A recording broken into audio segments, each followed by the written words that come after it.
সুন্দরবন প্রাকৃতিকভাবে সুরক্ষা করতে পারে নিজেকে। সিডোর, আইলা, আমপাং, নূরজাহান, বুলবুল, অসংখ্য ঝড় কিন্তু সুন্দরবনকে শূন্য বিচ্ছিন্ন করছে, প্রাকৃতিক নিয়ম আবার ঘুরে দাঁড়িয়েছে।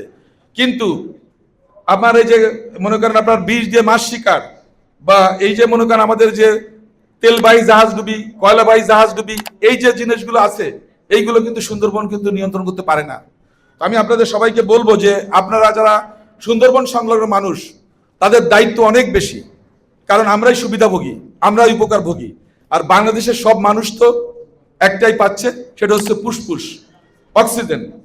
কারণ আমাদের যে পরিমাণ দূষণ হচ্ছে, সুন্দরবন তার একটা বিরাট অংশ রিসাইকেলিং করে আমাদেরকে আবার ফিরিয়ে দিচ্ছে। সুতরাং আমরা বলতে পারি সুন্দরবন হচ্ছে বাংলাদেশের ফুসফুস। এই ফুসফুসের সুরক্ষা আমাদের নিশ্চিত করতে হবে আমাদের সাথে, আমাদের প্রজন্মের সাথে।